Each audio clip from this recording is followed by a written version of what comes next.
So friends, we are back with one of the most required utility, log GST return. Yes, correct.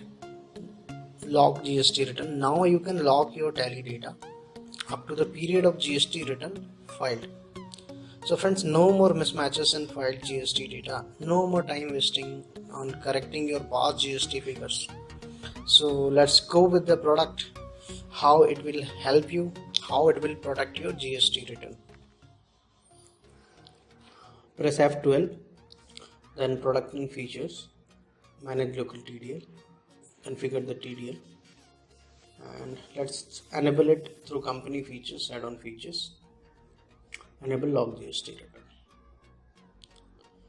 And let's create a user so that we can check the security of this module. So welfare, the user we had created. We had given the entire access to the users so that day-to-day work get not stopped. Now let's log in with the user admin.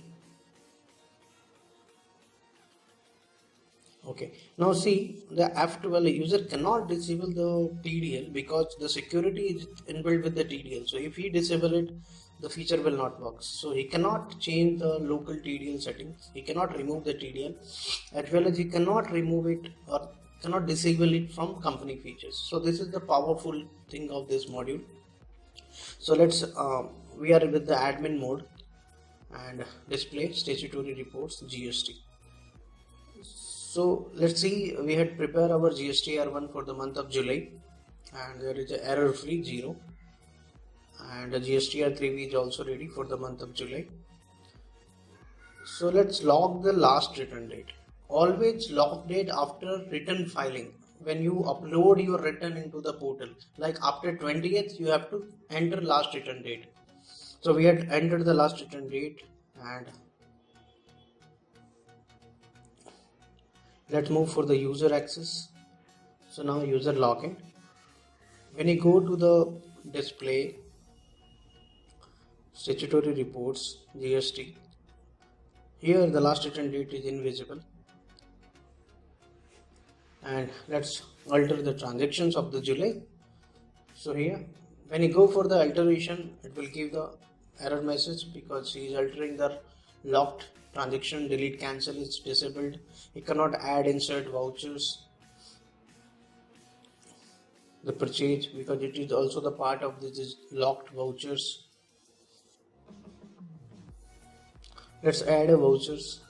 So as we are adding in the lock period, so it will not allow the user to add some vouchers. After log date, you can add the voucher, like 31st July is the log date, but you can add it on 1st August. One more thing, in the F11 we had given the entire access of accounting features, inventory feature, and the user is the owner, but he cannot change the GST details. So that is the main thing, that is the simplicity or the powerful feature of this module. We can allow the entire access to the users, but the security is on GST part, so that our GST return get not changed. And one more important one of the more beautiful feature of this, it will not restrict all the vouchers. It will restrict only those vouchers who are related with GST. Like contra voucher, it will not reflect. Physical stock, it will not control. Stock journal, you can alter the stock journal voucher because it is not the part of the GST returns.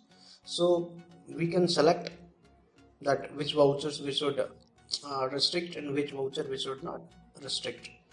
The same options is given for the masters, because if users change your inventory master GST settings, ledger master GST setting, that will also result in mismatch in GST return. So we had also given the options to lock your ledger settings, locks your party ledger settings, sales ledger setting, purchase ledger setting, as well as the inventory masters, stock groups, category and all.